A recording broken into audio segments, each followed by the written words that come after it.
کو دیتے تھے، اور وہ پھر جو یونان میں جو ظاہر ہے کہ جو سیاسی نظام تھا اور وہ جمہوریت تھی اس زمانے میں، تو سیاسی نظام ڈائریکٹ جمہوریت، تو اس میں جو ہے مکالمہ اور مکالمے کے ذریعے اپنے مخالفین پر غالب آنا یہ بہت اہم تھا اس نظام میں ایک اعلیٰ رتبہ حاصل کرنے کے لیے۔ اور دوسرا تو یہ دو الزام تھے اس کے سفسطائیوں پہ کہ وہ پیسہ لیتے، تو اگر زاہدانہ سے مراد یہ ہے کہ وہ پیسہ نہیں لیتا تھا پڑھانے کے لیے تو وہ ٹھیک ہے،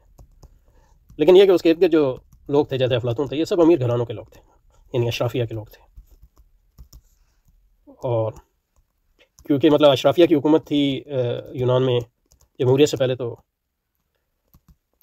یہ لوگ جو ہے جمہوریت کے بھی اتنے مداحین نہیں تھے، اور یہ گو کہ یونان کی جو جمہوریت بھی تھی وہ بھی مطلب اشرافیہ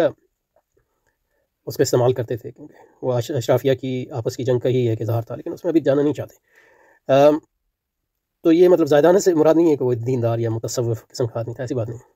اور دینداری بھی مطلب یونان میں کیا تھی، وہ یعنی بت پرستانہ تہذیب تھی جو بہت سے خداؤں کو مانتے تھے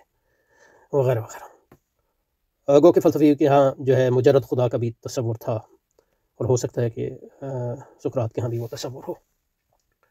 اور بعد میں مطلب افلاطون کی شاگرد ارسطو کے ہاں ابھی تجریدی یعنی خدا کا ایک عقلی تصور ملتا ہے، لیکن وہ خدا سے اس کی مراد جو ہے کائناتی قوتیں ہی ہیں۔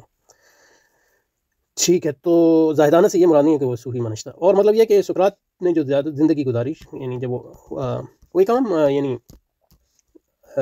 جو یونان کا یا سینیا کا باشندہ ہوتا تھا اس کی زندگی سے وہ مختلف نہیں تھی، مطلب یہ 18 سال کا تھا تو اس نے تعلیم حاصل کی، فوج میں شامل رہا، پھر جو ہے وہ جو حکومتی اسمبلی تھی وہاں کی اس کا ممبر تھا، اور جو بورڈ تھا جو حکومت کرتا تھا یونان پہ اس کا بھی وہ ممبر تھا، جو جس بورڈ کی ذمہ داری تھی فوجی حکمت عملی اور قانونی حکمت عملی کو متعین کرنا، اس میں وہ شامل رہا۔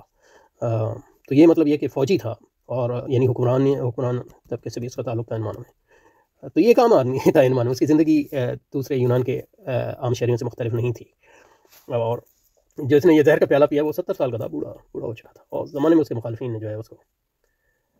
اور اس کی وجوہات ابھی آئیں گی انشاءاللہ، اس پہ جو اعتراضات تھے وہ 3 اعتراضات تھے بنیادی طور پہ، وہ آئیں گے۔ زاہدانہ زندگی، تو زاہدانہ سے مراد یہ نہیں ہے کہ کوئی صوفی منش تھا